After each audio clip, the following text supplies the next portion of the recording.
Hey, what's up? This is your girl, Taylor Wilde. Welcome back to Wilde On Season 6, the podcast where you get the insider's view of the weird, wild world of wrestling and witchcraft. On Wednesdays.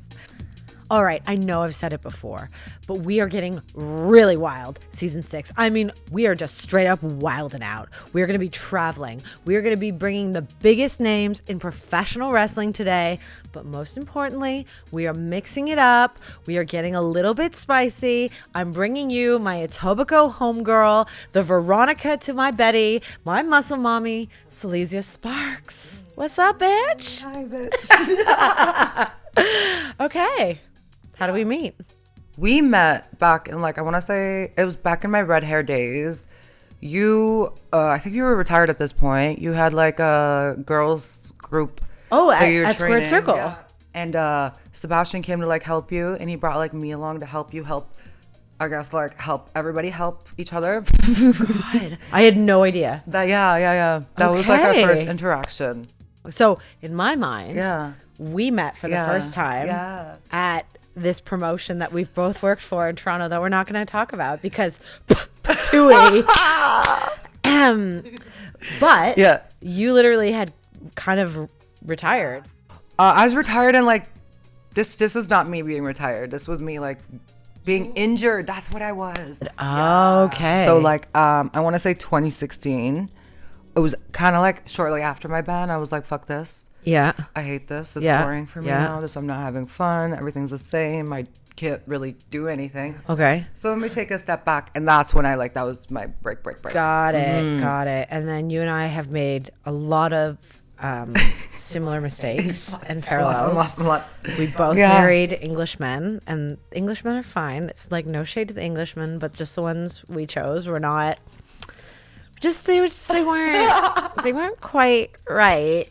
No, dude, not at all. But we were both married Englishmen. Things are different out there. This is very different. Yes. It's not. They do not like to have a laugh at their own expense the way we do, especially English women. It's not the same. Oh, I don't know. I didn't really date English women. But I was in Wales, so people in Wales were super love to laugh and talk shit and just chill out. They were super, super chill. They love to drink. They love to just hang out. Okay. I just seem to find the crazy ones. Yeah. That's a me problem. I know that. Unhealed trauma. We'll talk about it later. Okay, well, Yeah. Let's get into the tea. Mm-hmm. We are bringing a new little piece to the Wilde On podcast. The same wildness that you get every Wednesday, but a show called Sleazy Tea. Sleazy Tea. That's right. We are going to be spilling the hot gossip, all the tea of what's going on in professional wrestling. But don't worry. We've changed the names for all those who are innocent until proven guilty. Which brings me to my next point. Someone who has no problem tuning her own horn, today's guest. She is a fellow Canadian wrestler and probably arguably the best rehire that you have seen in WWE, and I'd say easily the past 5 years. Her and I worked together at Impact Wrestling. She was just to be married last year on New Year's Eve when she was on the podcast a couple seasons ago. Look it up. It's in the archive. And by the way, have you subscribed? Ladies and gentlemen, my girl, Chelsea Green. Yay.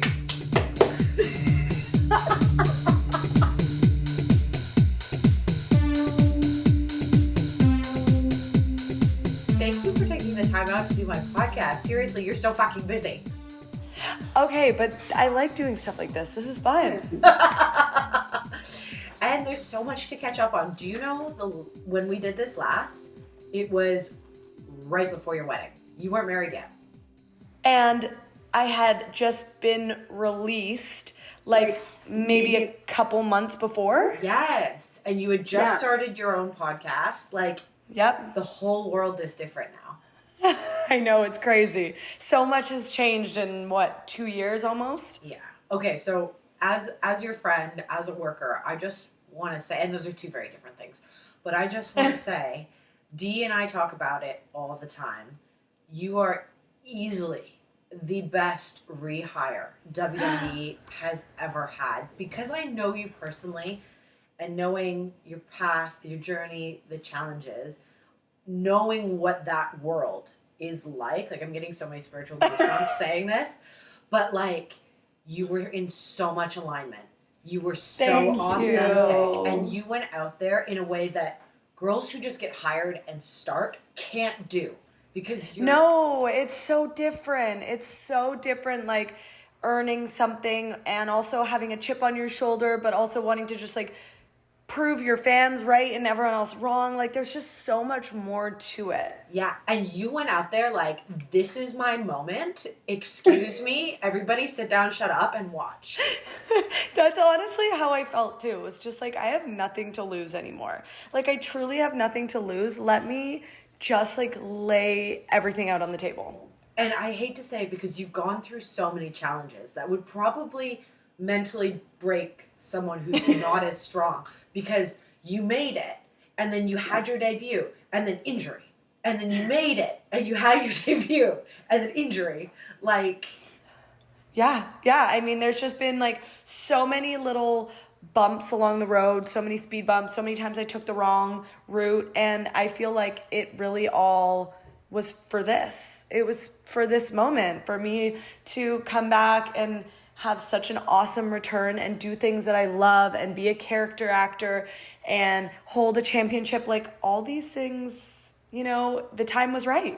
oh my God, was it ever? And I feel like the one thing that really differs your position being a superstar rather than anyone else on the roster is the fans know your story, because you never kept any of it secret, and they feel that. It's like they're going on this journey with you. They're like, we're back, and we're amazing. And that's what I love. Like, I love to just be super transparent. That is obviously, like, of course, it's got me canceled on Twitter. It's got me in trouble, but like, but I don't care. I want to be who I am, and my journey is what makes me special, I think, especially being on a roster full of people who have all different stories. My journey as an independent wrestler, as somebody who never gave up and you know, continue to face adversity and trek through it, that's what makes me. Like, I wouldn't be where I am today if I didn't go through all these things. No, it's true, but I think, like, you know, I hope you hold space for yourself every now and again, and just, like, it sounds like you're there, but, like, girl, you did it. I do have to remind myself, I had a moment at the Orlando airport last week on my way to Raw, and I was talking to my friend Maxine Dupree, and I was complaining about all the things I still want to do instead of taking a moment to realize where I am, and she stopped me and reminded me. I'm like, oh my gosh, you're so right. Like, I need to zip my mouth and just be grateful in this moment. That's a good friend. It's hard, though, because you're so goal-oriented. And you're like, aren't we all? No wrestler got to where they are without being a very, very driven, goal-oriented person in one way or another. Absolutely. Because as soon as something gets accomplished, you're like, great, now what's next? Because it's not a long career, and you don't ever know when it's over. And I am the worst for that. I could tell myself I want to become champion. Not 5 minutes after I win a championship, I am thinking about what's next. It is so bad, and it's something I'm working on. But, you know, there's a balance, too, because I don't want to lose that part of myself either. Ever. Because you wouldn't be where you were if it wasn't for that. Exactly. Okay, so let's switch back about the Chelsea Green podcast. Shit is hard to do, eh? My gosh, it was so hard to do, and it was even more hard because I wasn't willing to interview people. So for me, I really, really like interviewing people. I really like hearing people's stories. I really like having conversations, but I wanted to do something different for myself and do just a single podcast. Taylor, I did episode one, and I think I only got 25 minutes of content out of it because I didn't realize how hard it was to talk to yourself. Yeah. So from that point on, from episode 1 on, I ended up actually having to write a full-blown script every single week. And I didn't necessarily have to follow the script word for word, but I had to follow it in terms of, this is how long I'm going to talk about something for. It doesn't matter if I only have 2 minutes worth of things in my head. I'm going to talk about it for 5 minutes and then we're going to move on. And it was a lot of work. Respect to everyone who keeps these podcasts going, you know? And you were doing it all by yourself too as well, right? All by myself, basically every part of it. It was so much fun though. I had such a good time, but you know, we were also at this strange time in the world where people were getting canceled, and I really had to be careful about how I put things out there as well. Yes. You know what I mean? During the pandemic, as a cis white woman in America, you just have to be so careful about how you approach things and what you're putting out there into the world. And I never want to put anything like negative or anything that affects people in a negative way. So it was just a lot to think about. Okay, so I had a very similar first attempt at my podcast because I think because there's so many podcasters out there now, people just think you speak into a microphone and it's not that hard. Like you just do it, right? I took a shitty mic that I ordered off Amazon, like a little clip-on mic. I was like, okay, where am I going to get like the best sound? Well, people sing in the shower and they sing in the bathroom, and that's where you get the best like audible sound. So I was at work at the fire hall. I was like, okay, I have time in between calls. I sat in the shower. I spewed nonsense for like, I don't know, 20 minutes. And then I sent it to Rochelle, who you met, my podcast editor and producer. And apparently it was like listening to somebody in a glass jar. Yeah, like echoey and strange sounding, and Hi, it's Taylor. She was like, great, this is shit, so do it again. It's so fucking hard. It's really hard, and there's just so much more to it than speaking. I mean, I think that was the beauty of my podcast, was that it seemed like I was just speaking. Yeah. It seemed like I pressed play and I was just talking to my friends, or so that's what people told me. But that wasn't it. I was so tired coming off the road from being on the independent scene, and then having to write this script and fine tune it and stay current. And I'm not someone who, especially not, you know, having a podcast that isn't interviewing people, you can't really backlog, because every week something was happening that you kind of need to touch on, or else why are you having a podcast with just yourself and talking about current events if it's not current?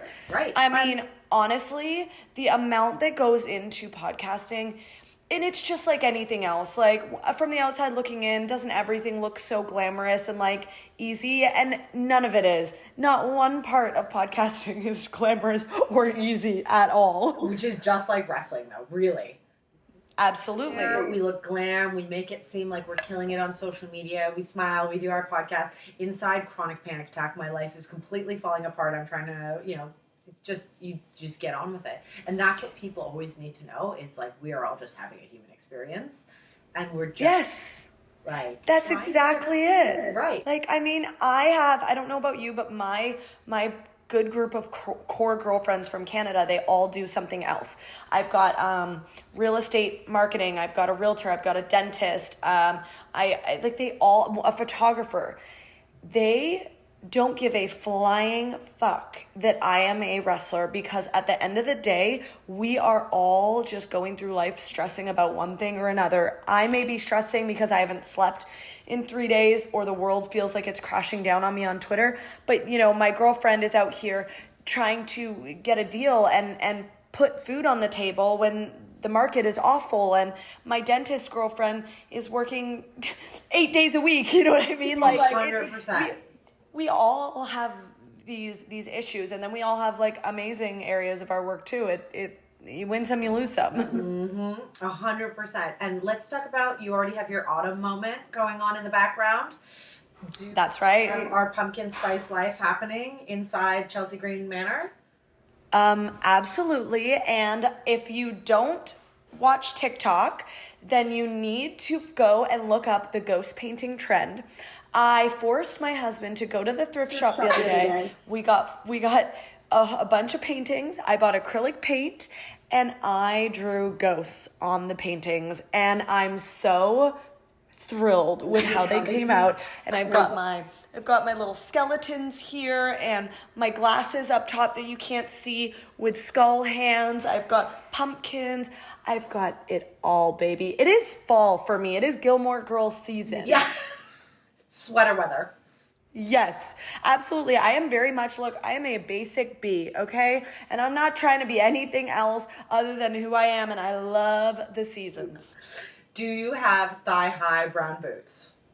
Actually, I just tossed them out. I told myself, Chelsea, move on. I did get the platform Uggs because all the girlies on TikTok were wearing platform Uggs. So I think that's going to be the new thigh-high boots, is the platform Uggs. And the platform Uggs and the matching sweatsuits. And we're not talking we might go the Juicy Couture way. We might go Y2K. Sure. But we're talking just a big, oversized, comfy sweatpants and hoodie. Yeah, an athletic green is where we're going right now. Did you get the green? I got the green. I have green in about 3 different outfits. So. Same level. Good. Okay, I do want to circle back to the wedding, even though we're coming up on the 2-year anniversary. Can we spill some tea? Because it was on New Year's Eve into New Year's Day, which, I think is a beautiful way to celebrate. And it's easy to not forget your anniversary when you put it on a holiday. But was there any drama? Was there a bridesmaid who lost her mind? Was there a mother-in-law that you wish you could have pushed into a fountain? Was there any of that? There was so much and none all at the same time. So it was New Year's Eve. It was in Vegas.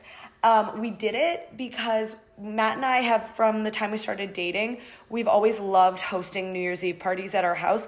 And not so much because we're big, I don't like hosting events. I'm not really that type of girl, but I do like a reason to bring everyone together. And when I think it was year 2 of our relationship and everyone had nothing to do, I'm like, I'll have it. It's not going to be fancy. You're not going to find catered food. You're not going to find a DJ or a bartender. It's going to be me with alcohol on my counter. It's going to be a real house party. And you can dress up or you can dress down, whatever you want. So when it came time to the wedding, we could not figure out where we wanted it, with my family from the West Coast, his family from the East Coast, mine from Canada, his from America. We're like, where the hell do we do it so that it's fair for everybody? Because at the end of the day, it's not fair if it's, I would love it in New York, but that's not really fair to make every single person I know travel and his family not. So we came up with Vegas. When we knew it was Vegas, we were like, it's New Year's Eve. We're going to keep our tradition going. We always forget our anniversary anyway. We kind of just celebrated all throughout February of the time we started dating. So that was perfect. And we also knew that it being New Year's Eve, we didn't have to put a crazy amount into the decor. So I literally bought boxes and boxes of New Year's Eve, cheap stuff, the hats, the blowers, the necklaces, the sunglasses, all that stuff. So at about 11 o'clock, it was just a New Year's Eve party. It was not my wedding. But because of that as well, and because of the way that I was just so lackadaisical about all of it, we had some definite blow-ups. I mean, my girls were great. I had 12 bridesmaids. I had the most. Oh yeah, it was a huge bridal party. But I just said wear black and look hot. I don't care. So they were all good, but I ended up having a massive blow up between my family. Oh no. My parents are divorced. They had a really tumultuous divorce when I was graduating high school. Okay. And this was actually, although it was, 12 to 14 years later, this was kind of the first time that they were forced to come together, to sit together at all these events, to drink in the same room. So we had major blow-ups. But if you have a good planner, they don't let you see it. So I did not even know that we had major blow-ups until the next day, because I was drinking the minute I finished my vows until 3 a.m. Get out. So you literally had the quintessential Hollywood wedding planner, J-Lo in the wedding planner, that was literally like turning like people away from you. She was so on top of it, I think, because she knew we were all so like alcohol fueled. It's New Year's Eve, it's Vegas, you know, we drank for 4 days straight. We literally partied for 4 days straight. We had a rehearsal dinner that went all night long. Oh no. So like, this was not just your regular classy wedding. Okay, because let's be real here. You are very aesthetic. You are always beautiful. You are always very put together. Let's talk about skin dehydration. Let's talk about internal dehydration. What was the pregame on game day like? Was it coffee? Was it Monsters? Did you have a hydrofix? What did we do to fix the damage? Well, I mean, I did everything leading up to it. Everything. And, you know, it so helps that we're in this industry that is, we're always working out. We're always taking care of ourselves. We're always getting the facials and getting dermaplaned and all these things. But that morning, I probably ate nothing and drank nothing. Like, seriously, I probably had a green tea. And that's about it. And I remember right before I walked down the aisle, I looked at my wedding planner and I was like, I think I need a Red Bull. I never drink Red Bull. Like, maybe before like a WrestleMania or a Slammiversary or a Bound for Glory, I'll have like a couple sips and I'll share it with somebody. Yeah. But I'm not really an energy drink girly because I did that in high school. And I'm telling you, I looked at her, I'm like, I don't know where Red Bull is, but I need one. And don't you know, she had a Red Bull in my hand like 3 minutes later. Good for her. That's a good planner. I mean, it was so awesome. We started the wedding so late because it was a New Year's Eve party. So we did photos at 5:00. The wedding didn't start till 7. Oh, wow. Okay. And I said, I want this quick. Like, I want by 7:30 everyone to be having cocktail hour. So that's what it was. It was great. Everyone was loose and wooing when you walked down the aisle. Oh, absolutely. I believe one of the Good Brothers had a cup that you get in like New York, where it's like about this long and it has a giant straw. I believe he was drinking one of those while I was doing my vows. Classy. I mean, embrace it though. It was a Vegas wedding. I think that's so fun. And you know what? We had other options. I mean, Ms. and Maurice offered us their beautiful home in California to have a backyard wedding there, which would have been absolutely amazing. But we chose to go with something that was a little more out there and fun. And people still talk about it like it was the best party ever. I don't really need people to come to my wedding and talk about how my place setting was beautiful. I don't need it. You know, I have so many moments in my life that are like that anyway. Like, and we are the center of attention in so many aspects of our life. I don't necessarily need that on my wedding day, surprisingly, even though I do love being the center of attention. You made a memory. And yeah. I'm glad that it went so well. And like, obviously drama, but like, it's not a wedding unless there's family drama. Exactly. I mean, it's not a family gathering unless there's family drama. So it's, and you know, like Matt and I have been together now coming up 7 years. Like, that's just another, I know. That's just like another little piece of our story. Wow. Okay, well, so speaking about you and Matt and being together, you also worked together for some years.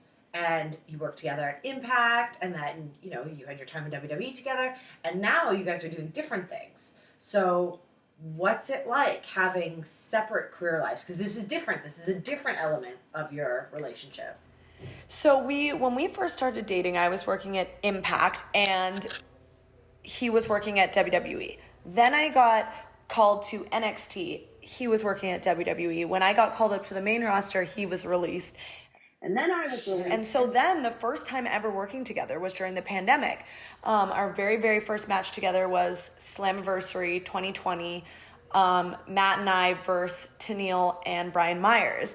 Oh, we had never, I think we had gotten in the ring together once. Like, we had never even interacted as wrestlers. It's so different being wrestlers as opposed to partners. And it took us a long time to learn that dynamic, to learn that I didn't realize how relaxed I was about wrestling. I didn't realize that I don't stress as much as he does. And he's very type A when it comes to wrestling and planning his entrance gear and his whatever it is that he's doing for that show. He's very type A.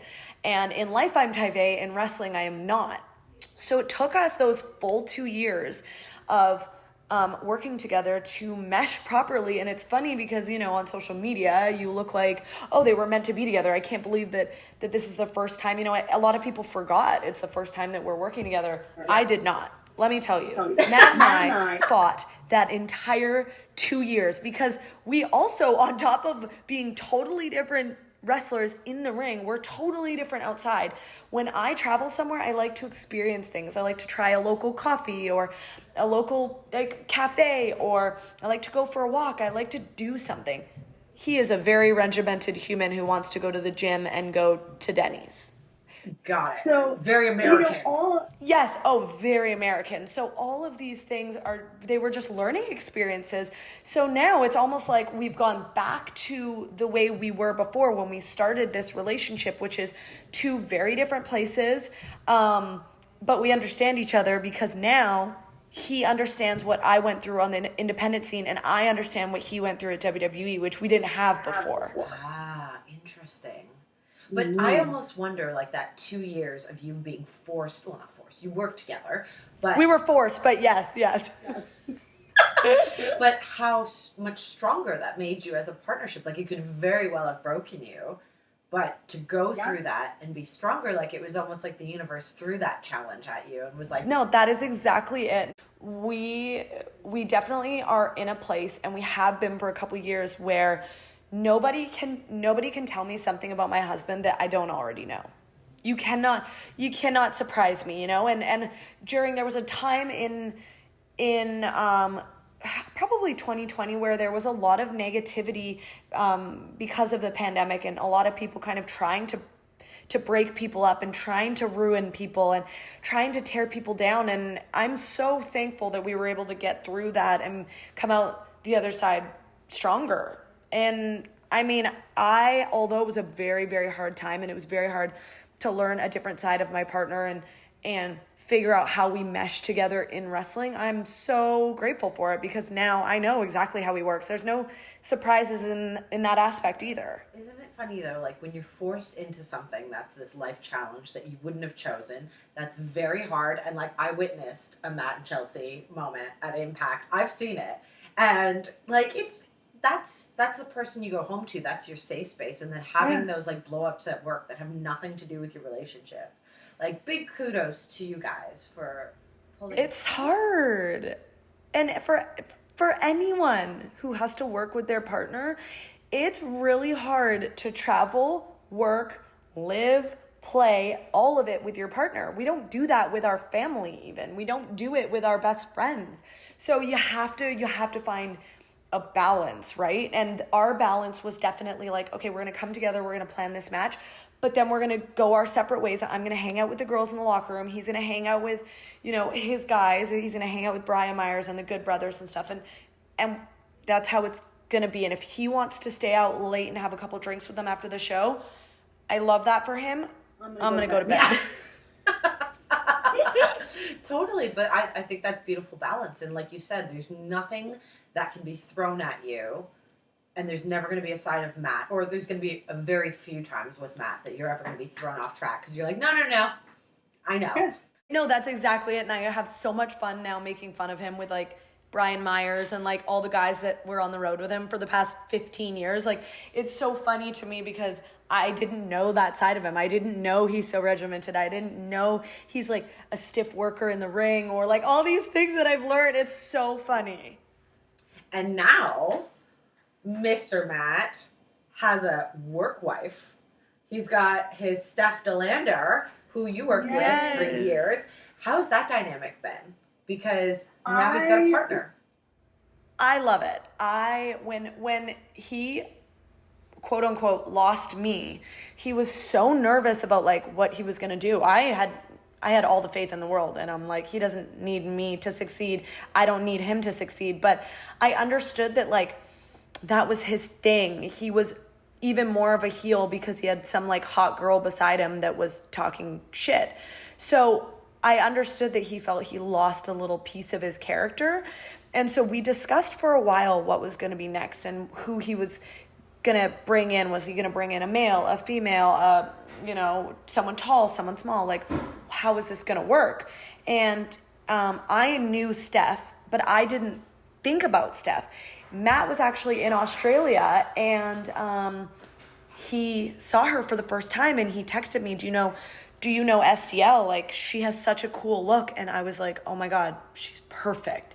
She's perfect for you, because now you're not trying to find a Chelsea 2.0. You're finding a Steph. You are finding someone so different and so unique, and that dynamic is going to be totally different while still giving you the same feel that him and I gave you. Right. So, I mean, I love it. I trust them. I trust her. I think she's a really, really hard worker. I think she deserves all the success that is coming to her and that she's been given in the past year. And I think they have something that's really unique and special. 100%. And I think, like, I just wanted to segue into that because, the internet's a vicious place. Everyone loves to make up a story. Everyone loves the rumor mill. But I just want to say we debunked that here on Wilde On, because we know that you and Matt are airtight in work, in life, in your relationship. Not to mention, I love the fact that this was something you guys brainstormed together. Like, this was a partnership, a husband and a wife, brainstorming business together to cultivate this, and this is all open. And that's what it is. It's business. And gosh, I have so many people who have come up to me being like, what is this? What do you think about this? It's like, do you think after 7 years that my husband wouldn't ask me if he can be with another female? And also, we've been through it all. We have been through it all. Okay? Like, there's no way that someone is going to come into our life and take him from me. And same, if roles were reversed, like, I'm not out here looking for another guy. He's not out here looking for another girl. We're just out here trying to make the most money, trying to be successful, and trying to come up with new ideas. And that, I think, is also why this works. It's like there's a little like mystique to it. Like, this isn't his wife, and what is their relationship? How do they work? Are they brother and sister? Are they partner? Are they like, what is it? I think that that's what people like about it. But people are always asking me. They're always asking me. They're always thinking that there's some weird thing behind it. I text Steph just as much as I text Matt. And when my husband annoys Steph, she texts me. And I love that. I say, good luck. Good luck. I deal with him at home. Good luck. I love that. I really, really love that. And I hope everyone listens to that and shuts the fuck up, because this is a beautiful synergy that's happening between all three of you. Yeah, and you know what? Like, she wouldn't be with Matt if I didn't like her. 100%. She wouldn't. We respect each other too much. I like her. If she ever needed anything from me and Matt wasn't around, she would come to me. I would come to her. So I think that people do need to like just take a second to be like, oh wow, maybe they're just grown-ups. Yeah, exactly. In business. Yeah, trying to make money. Okay, speaking of making money, let's talk about something that I know you are going to love, because it encompasses so many things that I already know we have in common. Okay, number 1, Aritzia. Number 2, Pamela Anderson, West Coast Queen. Number 3, let's talk about this world that she has collabed with Aritzia. I mean, she's an absolute icon and a queen, and a lot of people don't know that she came from the island that I'm from, and she was spotted at a BC Lions game. That is how she came to be the famous Pamela Anderson. I'm obsessed with the fact that she's like making a resurgence, and now she's the face of Aritzia. Hello. And you can tell, or I shouldn't say you can tell, I can tell, being from the island, that campaign was shot on the island. I can tell. Everything about it, I'm like, oh my God, that's the island. I know, I immediately knew. I didn't even know it was Pam Anderson at first, and I saw a photo, I thought, that looks like the island. And then I'm like, oh my God, this is like shot in her backyard. And how about the fact that, like, okay, because me and you, You know, there's no secrets. We love our Botox. We love our filler. We're just trying to age gracefully. Pammy is not doing any of those things no more. And she looked so beautiful in her little documentary with no makeup on, and I kind of love that for her because she went so far one end and now she's so far on the other end, and like that is very much Vancouver Island, like West Coast BC, just like I'm gonna live my life and not fill my face with chemicals. Good for you. It's not for me, but good for you.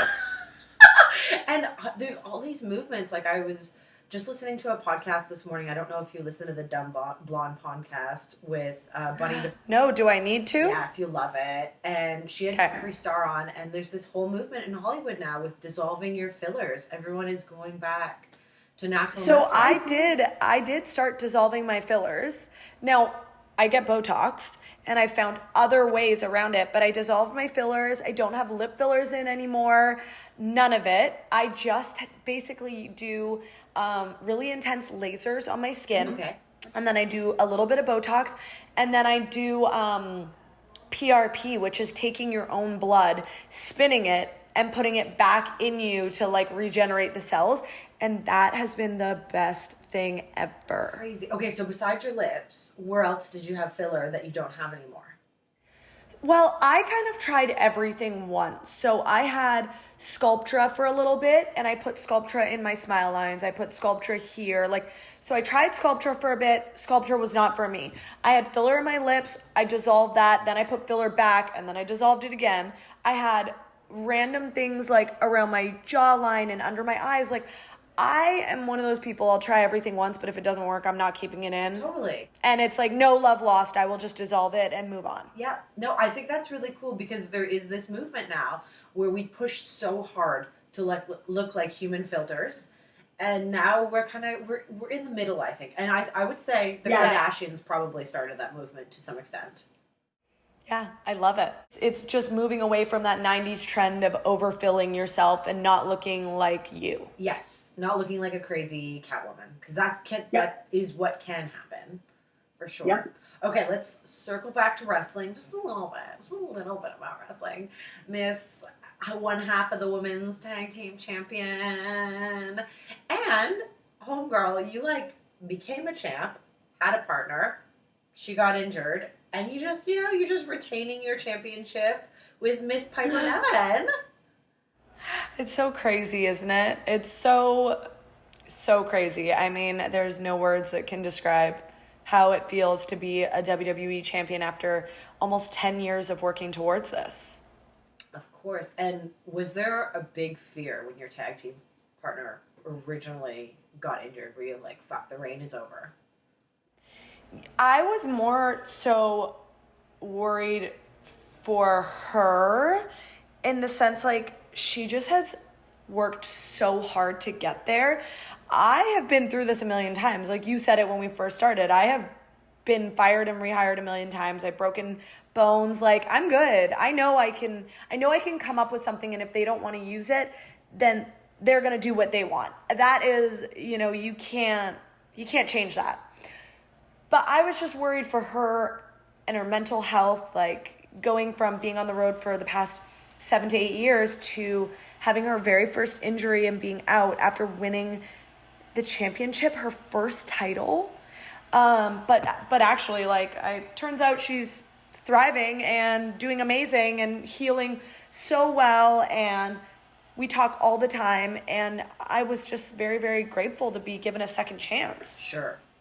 Well, I think the adversity you have experienced probably set you up for success out of that situation. Yeah, I mean, there was no stress because whatever happens. Sometimes people break their arm and they use them for the next 3 months with a broken arm. Some people break their arm and they you never see them again. It's true. Okay, let's wrap this up because you and I can blah, blah, blah forever. We'll do... I'm the worst. I am literally the most long-winded human being. Talk about my wedding and I will tell you about my entire 7-year relationship. Okay, let's do my top 10 tailor-made questions. I don't know if it's 10. I don't know if it's 14. I don't know if it's 8. Let's see how it goes. Are you ready? Okay. Yeah, I'm ready. Last concert you went to? Years ago, but Shawn Mendes. I took Matt on a date night to Shawn Mendes. We had the best time. Cute. I was supposed to go to Madonna, but she's sick, so. Oh, where was the concert? Was it in Florida? Yep. Okay. Favorite apparel brand? Lululemon. And we have it in America now, so it ain't no thing. You cannot go wrong with Lululemon, like in all aspects. Now it's like, come on. You could dress it up, you can dress it down, and I'm traveling all the time. I only wear Lulu. You want to be comfortable. Favorite airline? Are you airline specific? So I'm not airline specific, but now after doing this for 10 years, I'm definitely a Delta girly. I just feel like, I mean, they did change their loyalty program the other day. I'm very upset about that. But just like overall, like just customer service, friendliness, cleanliness, all of it, like the point system, the lounges, all of it, it's just the easiest for me. And I quickly learned that Canada is the worst. The worst. Oh my God. WestJet and Air Canada. Come on. I know, we all hate. I don't know, man. We get what we're given over here, so I just like grin and bear it. And that's how I felt for so many years, and now I know better. I saw the mad drama with Delta on social media yesterday. I thought I'd ask about it. Yeah. I know it might be a little bit triggering, but I'm glad. Yeah, it's a little triggering. I kind of lost some of my lounge perks, but that's okay. That is okay. We're still a lucky girl. Good. Okay. Favorite ride or die skincare product? Okay, so not product, but the skincare line that changed my life is called Is Clinical. And I'm telling you, the serums are why my skin looks like this with no makeup on. And who referred you to that? Was it a medical grade? It actually was just my facialist who also does my brows. Like it wasn't the person that I go to for like medical lasers and things like that. But slowly they've caught on and they are huge in America now, and I live by them. And I actually only started out with I believe one serum. And now I have a couple serums, but I don't have a million steps to my skincare. My everyday skincare is fairly basic, and I live by Is Clinical. Okay, well that's good to know because your skin is radiant. It's always been radiant. Thank you. I've tried everything. So like if people don't believe me, I feel sorry for you because I've tried it all and I've spent a lot of money, and I've now been on Is Clinical for about 4 years. I'll never ever go off. And they need to endorse you. 10% off. Follow Chelsea Green. Enter code Chelsea Green. I know, really, for the amount of hype I'm giving them right Seriously. Now. Okay, with all the traveling you've done over the years, what is your favorite place to visit? It doesn't have to be wrestling, just in life. I mean, other than home, other than going to the west coast of Canada and taking the ferry to Victoria, I would say my honeymoon destination of the Maldives was basically like looking at a photo and being in it. Dream destination. There's no point in even describing it because it was everything and more. It was a one-of-a-kind, once-in-a-lifetime vacation. How long was the flight? It took days to get there. It took flipping days and flights and layovers, and I was in Dubai in the airport for about 9 hours, and it was crazy. But like the minute that you land on that island, that's it. Okay, fair. Favorite band or artist? The Eagles. Oh, classic. It very much reminds me of like my dad. Oh, I love that. Yeah, the Eagles, Bryan Adams, Shania Twain. That's very much like my family. It's very Canadian. It is. It is now that I'm saying it out loud. I couldn't have, yeah. Name a movie that changed your life. Harry Potter. Did you read all the books and see all the movies? Oh, I was in line at the bookstore, and I was in line when the movies came out, and I that's what sparked my love of reading. Cool. Okay, so this is like, I'm just going to throw this question out there because you said Shania Twain. If you are out in public and you hear the dun, dun, dun, na, na, do you go full Shania? Do you have a moment, or do you just like, okay? Yep. No, and if you don't, I don't trust you. I don't trust you. I really don't. I really don't trust someone who doesn't say, let's go, girls. I don't. And you know what? Even men. Even men. It's my 3-year-old niece's song right now, and she shakes her butt to it, and I'm just like, I can't even do a finish this lyric because that answer encompasses all the things I wanted to know. Okay, Yeah. let's wrap it up with the final, your most recent embarrassing moment in the ring or in the wrestling world on camera. I have 2. Last week I went to kick Shayna Baszler in the head and I completely missed. And then when I went to actually kick her in the head, the camera had moved over to my partner's face, so nobody ever saw me actually kick her in the head. Then probably 5 weeks ago now, I went to do a sunset flip over Kaden, and I got like stuck on her back, and we were just kind of like this. Just kind of like inching your way. Yeah, just Yeah, we were like a seesaw, like a teeter-totter, and so that was pretty embarrassing, but I mean, I honestly have so many embarrassing moments and I don't care. That's fair. But I feel like those are like high level embarrassment, not in the fact that they're embarrassing, but like you're a WWE superstar. These are very, like, your vagina didn't come out, no one saw your tampon string. Like, these are like, No, and that's the thing. Like, I'm like, do I really care? I still sleep at night. No. Well, this was such a pleasure to catch up. Thank you so much. And last, let's just plug all your social medias. Where can Oh, okay. Well, I'm going to stop you right there because I don't remember any of my social media. I'm the absolute worst. So feel free to like put a little like blurb. Check like, down this is here. your social media. Yeah. Just, you know what? I'm the worst with it, but I do have Instagram, TikTok, and Twitter. I just have no idea. Just what it Google is. Chelsea Green. It will all come up. It's fine. I love you. Thank you for having me. I love you. So nice to see you. Talk soon. Bye. Bye.